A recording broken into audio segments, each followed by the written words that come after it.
Hey guys, welcome back to my channel. It's your girl Vera here as always, and as usual today's vlog is a continuation of the last vlog where we talked about politics and leadership in Enugu State. You recall I told you I was on my way to meet Mr. Frank Nweke Jr. So this is the result of that meeting, the session we had with him, and by we I mean young people, the creatives, especially those of us in the tech space. So we had a conversation more like, let's get to know you. What are your plans?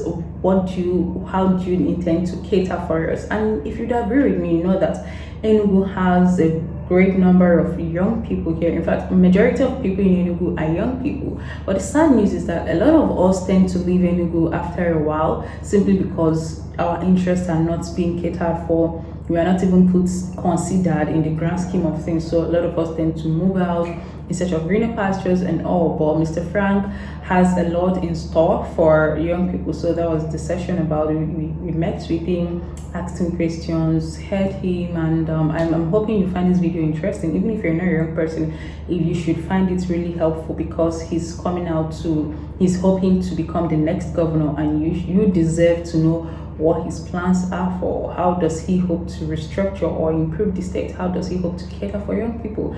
Do you get? So even if you want to vote for him, you should know the reason why you're voting.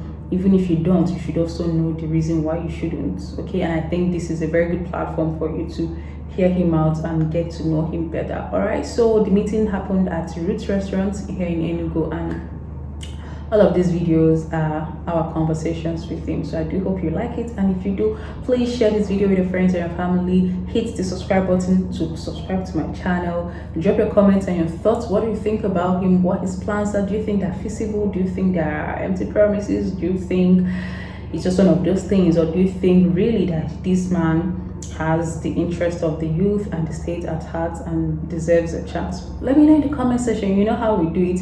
There are no insults, there are no trolling, there is no hate here. It's all about objectivity, speaking your mind, speaking your truth, and learning from one another. And until I come your way next time, just watch this video. All right.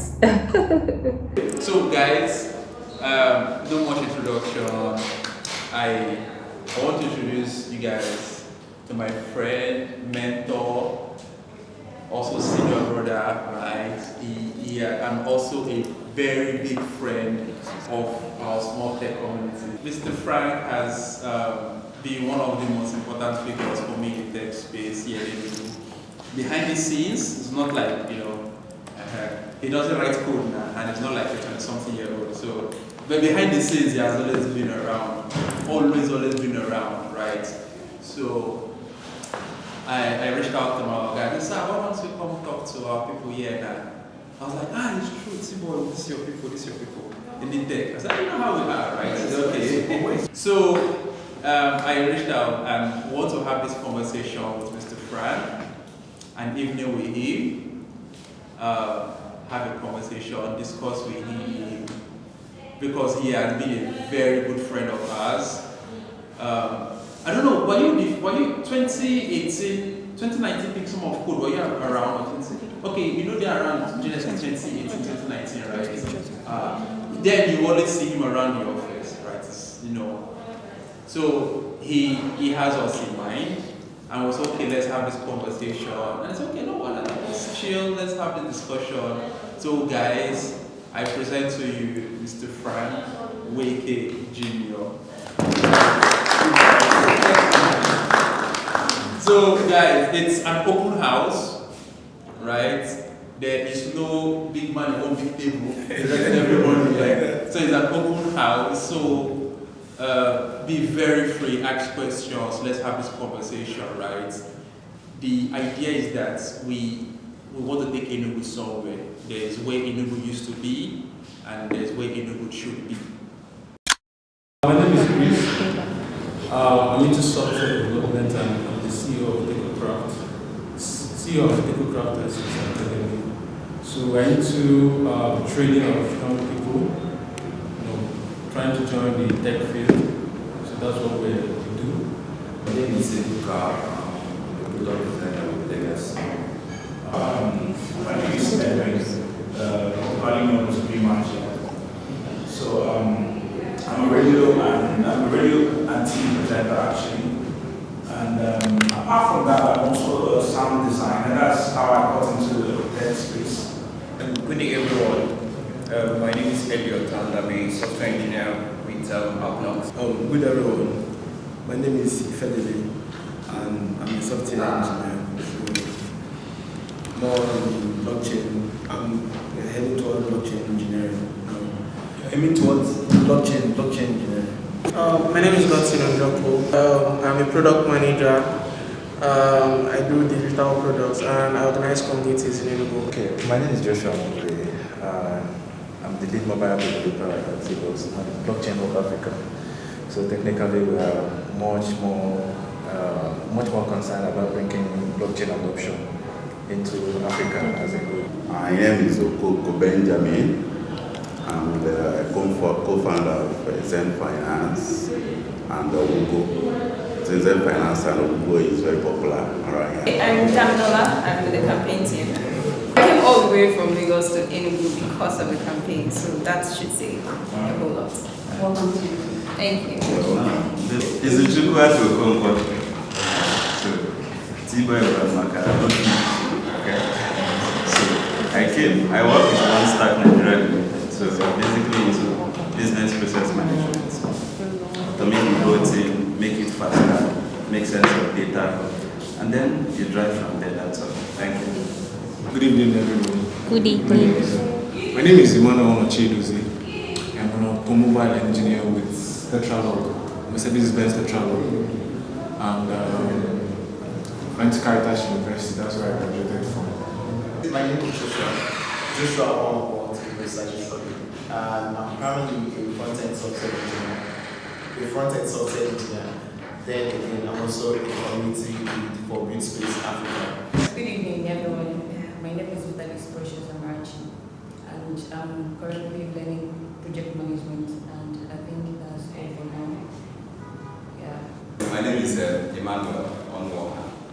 I am a lawyer based in Enugu. More people will know me from Twitter as EC Onwoha. Yes, I know we've interacted at least 2 times on Twitter, so it's nice to meet you, sir. Same here, thank you. I went to Vera College. You guys have heard about Vera colleges, have you? Yes. Now, there was a time in this country where Vera colleges were a place to be. It was like the Eton of Nigeria.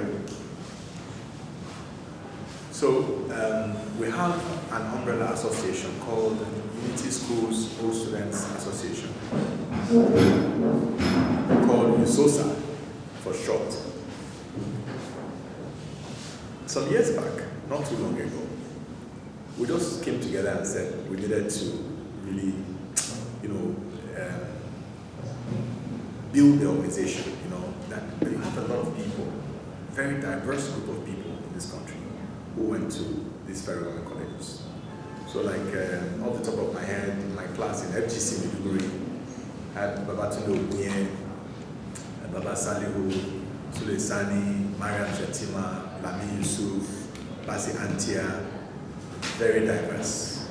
Today some of these guys some are emirs, some are generals, some are professors, some have been this and that, successful, some are doing different things. So these are the kinds of people that you have. And so one of us, Professor Chidi Odinkalo, have you heard about him? Yes. Professor Chidi Odinkalo is a foremost, he's a scholar, he's a lawyer, professor of law, and human rights advocate, brilliant mind. So Chidi called me and said, Oga, we need to, I want to give this thing a shot, support me for president. Then Chidi went to FGC, Warri or so, Port Harcourt. That's the one he went to. And so we said, okay, no problem. So because of that, we all converged. And I took up the role to organize people around the country for the AGM for that year. So that's how I was carrying myself up and down the country. And one time, we had a meeting in Abuja. So people gathered, a lot of people, boys and girls, young, old, whatever. We gathered. Just like what we did here, and everybody took time to introduce themselves. So because I was the leader of the delegation, after the rest had introduced themselves, I was not the only one remaining. get up and say, my name is Frank Nweke Jr., FGC Meduguri, class of 82. One girl said, Jesus ancestor! And almost everybody flipped from their seats. The entire hall, just everybody was laughing, everybody was laughing, you know. But her name was German. She went to FGC Ledger. You know FGC Ledger? Around on the way to Soka and Soka. That's my school. You went to that school? Yes. You went to FGC Ledger. So it was your old girl that screamed, said, Jesus, ancestor. You know, so just listening to all of you, it just reminded me of that particular incident, you know. But it's always good to be amongst young people. Always very good to be amongst young people. Now, the next question I want to ask is this. And when you answer the question, I will tell you why I asked the question. How many of you are indigenous of Enugu here? How many of you are indigenous of Enugu? I am. Okay, so one. Okay, you are really? Get out of here. So 3, right. Now, this is remarkable, isn't it? I sort of sensed it. I sort of sensed the response that I just got based on what individuals were saying when they were speaking. And what this question and your response speaks to the very important characteristic of Enugu as a melting pot of Eastern Nigeria. And Enugu has always been this way. Enugu has always been home to Igbo, to the southeast. Indeed, before now, Enugu, as a capital of the former Eastern region, was the capital for people from Bayelsa, people from Rivers, people from Edo, from Delta, people from Akwa Ibom, people from Cross River. This was the headquarters. This was the headquarters of the former Eastern region, which comprises the current southeast and the current south-south. That is what it was. And so you're going to meet very few Igbo people of note who were either born here or who grew up here, or whose parents live here, even as we speak. Even when some of them have traveled abroad or some of them have left, some of them are in their 4th, 5th, 6th generations. They're here. So Enugu occupies an important place in the heart of the people. And so whatever happens here, any which way, whether it is politically, whether it is socially, whether it is economically, whether it is technologically, any which way you look at it, holds great significance. And as you all spoke, I heard every one of you say, oh, I love it in Enugu. Somebody says, I came back from Port Harcourt, and it was only when I came here I said, oh my God, now I can breathe. I can understand why you can breathe. Because Port Harcourt is a junkyard, with due respect. You know? And as a matter of fact, you can barely breathe in Port Harcourt because of the environmental situation there, isn't it? But more importantly, there are few cities that are as planned as Enugu. There are few cities that have the kind of space that you have in Enugu. There are few cities that are as friendly as the people, where you find friendly people as much as you find in Enugu. So like all of you, Enugu is a very special place in my heart. I'm proud of this city. I'm proud of this state. So I want to start by even thanking you guys for whatever your reasons are. The important thing is that you love Enugu. You love our Enugu. So it's something that we share in common. This third thing I want to talk about is this. You know, listening to each and every one of you excites me so much because it just sort of reinforces the promise of the now. I'm not saying the future, it reinforces the promise of now. That as far back as 2016, my brother and his guys were already thinking ahead right from school that this is the place to be. They didn't run away. They chose to create their oasis, their paradise here. And it worked. And the world is, and then it was put on the map because of these guys. Their funders, their supporters, their partners. No, there's a city called Enugu because of Zend Finance. And then it just demonstrates the endless possibilities that you have here. It also tells you that it's not so much whether you're in America or in China or in the UK. It is the level of critical consciousness you have. Are you ready to apply yourself? Can you dream? Are you ready to dream? Are you ready to apply yourself? Are you ready to hunker down and make things happen? That is what Zen tells me. That is how I'm looking at my brother who says that it's that their desire or their ambition is to bring blockchain to take blockchain to the rest of the world, to the rest of Africa. And he's talking about doing this from the city of Enugu. And that's why I said, listening to you guys, it's not about tomorrow. It's now actually. It's about now. And so I'm really, really excited. Now you ask me, as T-Boy said, there's so many things that we've done together with T-Boy and a few other people who are not here, and some have even gone abroad and things. And how did we find T-Boy? We found T-Boy because Nkemu and I, and a few other people who are not here. Another guy called Chine Mbauzo, who you may have heard about him. I'm sure all of you may have heard about Obi Ezekwesili. Some of you may have heard about a lady called Juliet Keiko. Yes. Some of us came together and said, listen, we're doing great things out there in the rest of the country. Whatever business sector we're in, Kem is in the tech sector. I have a lot of interest in the sector, it's tech sector. I'm invested in the tech sector. I'm doing various things. But we asked ourselves one question. And we asked ourselves those questions because of the way we were observing the country, the way things were going. And we asked ourselves, if something were to happen today, what would we do? Where would we go? What will happen to our people? These were some of the questions we asked ourselves. And we asked ourselves this question and said, listen, as a matter of fact, most tech things happening, the bulk of it is in Lagos. You guys know that, right? Go and check most of those things on the bank. It's our people, it's Igbo people. Yes. We're not saying that there are no other people, but our people are doing mega stuff in Lagos, isn't it? You come to some parts of Abuja, the same thing. You do some parts of Kano, it's the same thing. So we ask ourselves, okay, so there's Zen, okay, so there's Tennessee. Is that all there is? What can we do to mainstream the study of ICT into the mainstream of development in the Southeast? That was how come we birthed something we called Luzuko Labs. We birthed Luzuko Labs. And it was in the process of looking for someone who will help us to run it, because I'm in and out, Kemi is in and out, Chine is not here. That was, I think, how we first met T-Boy and the gang.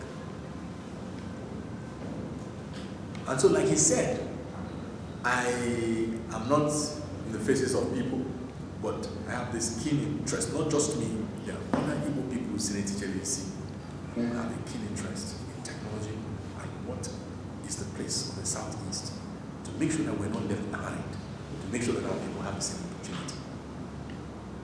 This was me, or this is me as a private individual, just thinking home, thinking about our people. This is me, thinking about that. And we put money into, GDG things or different things that are being done. Put money to try to support and everything. We've engaged a lot of secondary schools, we've donated computers, we've paid a lot of attention to training, particularly females, right? We've done stuff, but it doesn't even scratch the surface at all. We understand it. So the question, guys, is this. If as a private individual, I've been thinking the way I'm thinking, or I was thinking the way I was thinking, what do you think would happen if I had the political authority to actually catalyze things? Now, what is the role of government? Why do governments exist? Looking at all of you the way you're here, I see billionaires around this table. I see multi-billionaires in dollars sitting around this table. And what do I need to do to catalyze it? You already have one person. announced and manifest. But unknown to all of us, there are bigger boys and bigger girls, perhaps, greater ideas residing in the psyche, your heads, and your thoughts, even as we sit here. I recognize it, but what do I need to do to unlock it? What I need to do to unlock it is, there are 2, 3 things. Can I tell you? You guys want to know? The first thing that I want to do is lead. Even lead. To show that, first of all, my education, my exposure, my thinking is 21st century, and that I recognize the talent in this room and outside this room, and that by simply engaging you and even asking you guys, what do you need for me to do? I'm putting it in place. If it's a law that I need to put in place, I put it in place as a governor and sign off on this law that it's done. If it is a space you need, what kind of space do you need? And create it as a catalyst for what needs to be done. That if it is funding that is required to take you through the software development and through product development and things, knowing that, okay, this is where you're headed and the promise is there, why can it not be done? I don't know how many of you know about the Manhattan Project in the United States. Have you guys heard about the Manhattan Project? Yes. You've heard about it? Yeah. Most of the very transformative technology are breakthroughs. Whether it was the travel to space, whether it was the nuclear bomb, whether it was the cell phones and satellite, launching of satellites and all sorts of things, were created through the Manhattan Project. The Manhattan Project is a special project, had been put in place by the United States of America over decades. When there have been naughty problems, K-N-O-T-T-Y, naughty problems, what they normally do is assemble their best and brightest. And under this Manhattan Project, they will apply themselves. There's nothing they want that is not given to them. Whatever resource you need, whatever needs to be done, the American government provides it. That was how come the nuclear bomb was developed. That was how come they came up with the whole calculations and everything for going to space, for building the rockets, for designing it to enable it to break through the force of gravity and everything. That's how a lot of these satellite operations and other things, mobile technology, some of those things were invented. And they're able to do it because they realize that the human mind is actually limitless. And that challenge, the human mind can break barriers, can break boundaries, and be the best ever. That's it. And so, for someone like me, because of my interest in these matters, and let me also say something, right?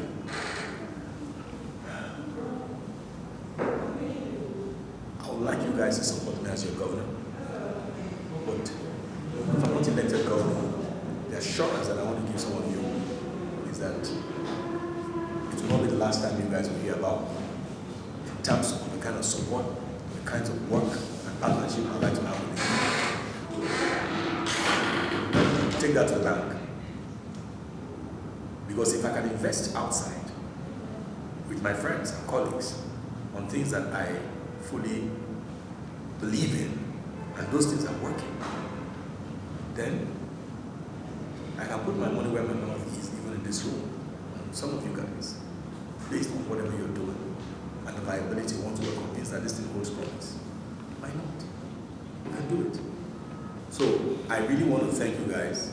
I have to stop now because bro is hungry to catch me. I'm very hungry. I'm not joking. I'm very, very hungry. But I'm really, really grateful for your time. I'm happy to take some questions. Right, so I have a question. My question is around infrastructure. Now, so far so good. Enugu, as it is, has the most basic infrastructure that will allow people like us who work in tech thrive. So steady light, good enough internet. What else again? And relative security, depending on where. Enough internet. I was surprised though. It's not good. Is it the same new You can survive. I'm Depends. telling you. I need to know the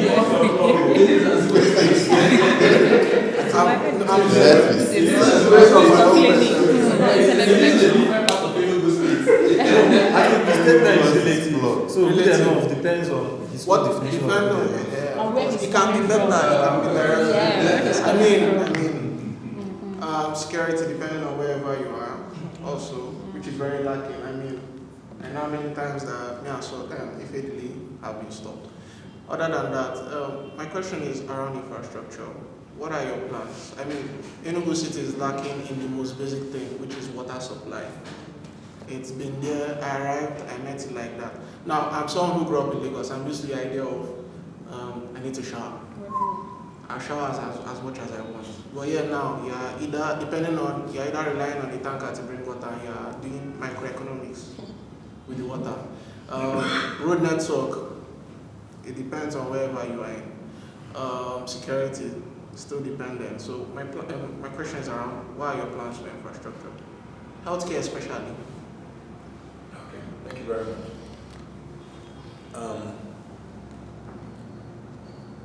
You raise, so for me, when I've spoken generally about what I like to do as governor, there are certain things that I don't bother speaking about. And I say that I like to keep it simple. I like to keep things simple. Let's not deceive ourselves. And what do I mean by that? Today, our people, our citizens, are still grappling with the most basic needs of human existence. It is this water. Water. Sanitation. When I say sanitation, it's not just cleaning out the streets. There are people, let me tell you guys, about 2/3 of the citizens that live in the city of Enugu live in some of the worst urban slums you will ever find anywhere else. Some of these people cannot even use the toilet. Some of these people don't even think about going to maybe people on sheet, marble. And if they must, they use nylon bags. About 2/3 of the citizens of the state live in this condition, in the worst urban slums you can think about. So when we're talking about sanitation, don't just think about it, right? And related to that, so there's something called water, sanitation, and health. They are linked because if there's no water supply, right, it has huge public health importance. Right? It has huge public health implications. So these things must go side by side. So for me, that water, I was on a radio program this morning and somebody was asking me. And I said, you know guys, that one thing that is clear is that I will lead on water. I'm going to lead as governor, but there are certain things that are so important to me that I will lead on water. I'll lead on water because, as a matter of fact, so many governors have had to deal with this, some more successfully than the others. This current one is the disaster of all, is the worst of all, in terms of the very limited impact whatever he's trying to do has had on water supply in Enugu. And there are 2-3 characteristics, or 4 characteristics that will attend any sustainable water supply system. And what are these? Right? That water supply must be accessible to all. It must be affordable, and it must be sustainable.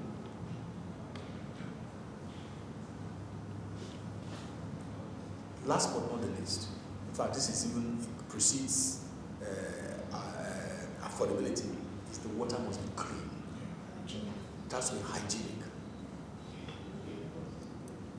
And so, part of what is happening today is the fact that the water supply infrastructure is compromised, right? So if you go to the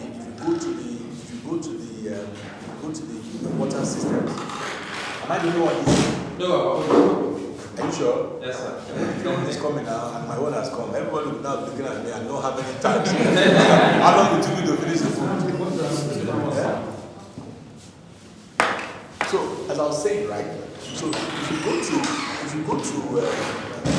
some of these water works, they're in terrible conditions. The water pumps are mostly broken.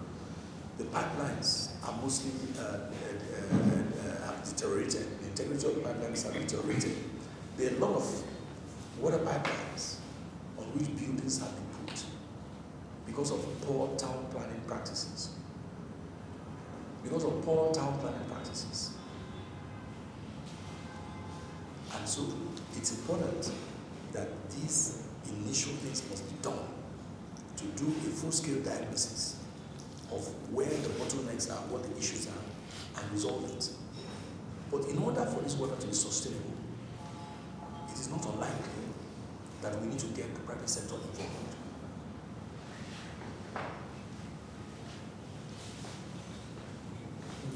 You need to get the private sector involved because you need a whole lot of investment to make this happen. Secondly, you want a situation where even when you have left, that the system is robust enough to keep pumping, to keep working. On the matter of health, one of the most successful ministers for health we've ever had is a super ancestor who has gone to be with the gods.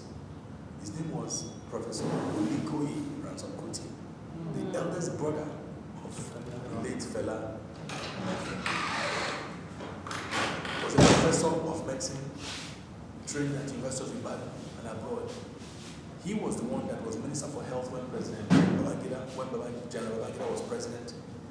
And he came up with the concept of primary health care as the thrust of the public health care system.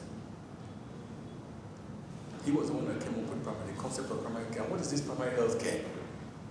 That if you as much as teach children how to wash their hands, that if you as much as teach adults here that each time you use the restroom, please wash your hands, just wash your hands with soap and water, just like what was happening during COVID. If you were to teach children now there is sanitizer and stuff, but please sanitize your hands regularly, but better said, wash your hands with soap and water. I've forgotten the percentage by which it reduces the incidence of disease. That if you as much as consciously ensure that children are immunized, he was the one that made a campaign out of immunization for children. He made it a national campaign for mothers to immunize children against childhood killer diseases. So for me, think of how smart it is, that it is better for you to prevent disease than to treat it. Right? But, so you push that primary health care agenda. But even in the course of doing that, you also have intermediate hospitals, right? Where you can then go if there is a problem for which you must see a doctor. And then also promote the tertiary healthcare system, like the teaching hospitals, so that when there are problems that the intermediate hospitals cannot deal with, then you will scale it up to the teaching hospital. Now, this system is largely in place. We know what the problem is. The problem is that the resources there are inadequate. The infrastructure is dilapidated.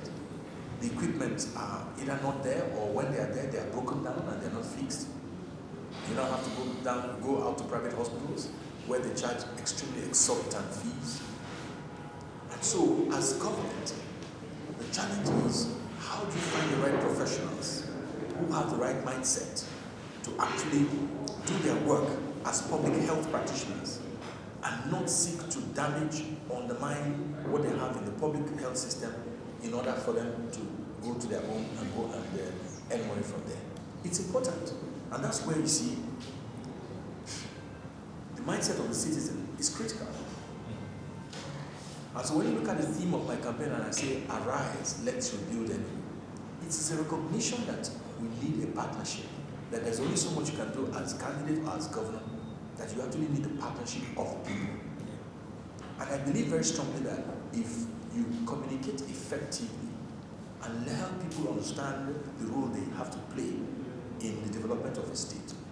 Then is what are your plans for other creatives and for the creatives? I mean, those of us in media, because we've talked so much about tech and how much tech has been able to or would be able to export Enugu, the name, out of the shores of the country and of the continent. But I also believe so much in the power of media and storytelling. Using myself as an example, I own a YouTube channel where I tell stories of people around here, and as a matter of fact, I've been able to do something perhaps the state government hasn't been able to do for the longest time, being able to document some things about us, spread Enugu to the world. Because before I started my channel, if you search for anything Enugu, it's most likely going to be bad news. Fulani herdsmen attack Nimbo community, or something terrible. But then I started showing people what life in Enugu is like, what people here do, and is that gaining traction.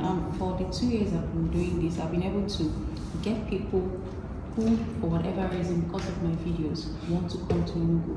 They want to experience life in Enugu. Some of them come down, they let me know, and some have been able to invest here. So I'm saying this because of the soft power of media and soft power of creatives and these things we do. But looking back, we don't have a lot of support from government or from people. These What kind of things, support would you like, for instance? finance, first of all, finance, and basically finance to do more.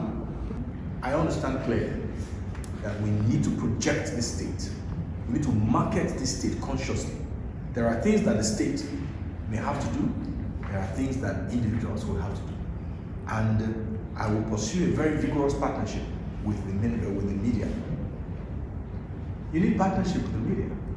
The story needs to go out. Yeah. Positive stories need to go out. We need to invite people to the state. We need to bring people to our state. And it is these positive stories that will bring them. But stories are not just going to be told for the sake of telling stories. We must back up these stories with concrete actions so that when people come and experience it, they know that yes, anything they read about Enugu is correct. That's true. So, excellent point, and well done for what you're doing, by the way, so far. Well done. And I hope we'll have opportunity to support you more. I look forward to that. Okay. So more than anything else, whatever you guys are doing, if you ever wanted to pay me back in any way, you know what the payment will be? Do you guys want to know? Yes. Can anybody guess? Support, votes.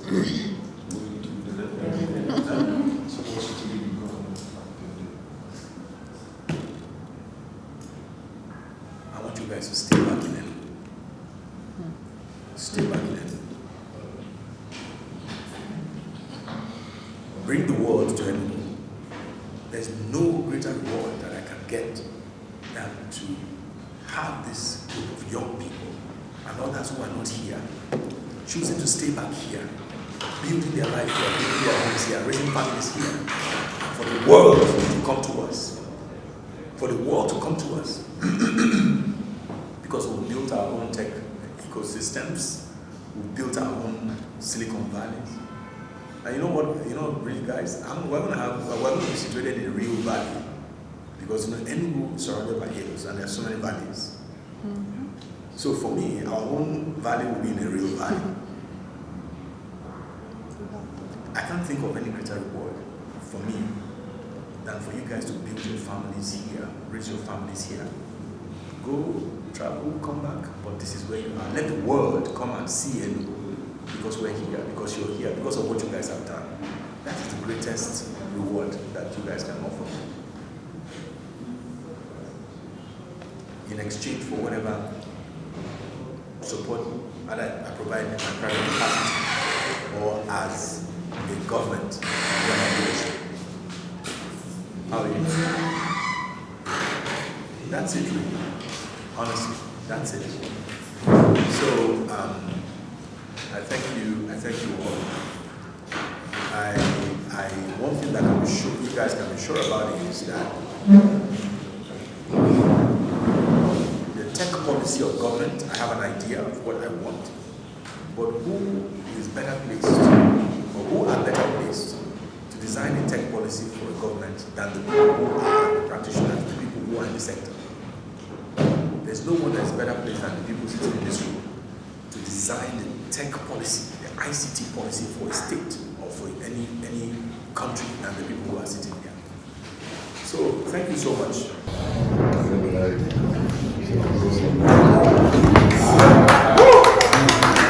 You know the interesting part I just told her that we are going to see it today, yesterday night, and she did this all over the night.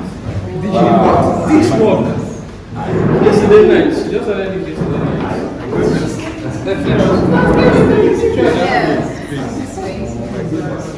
Just take an edge. Oh my goodness. Thank you. So your heart is there. I think you should move more to the middle. Oh wow. Oh wow. My goodness. I just wanted to get it closer. I want to gist with my guys.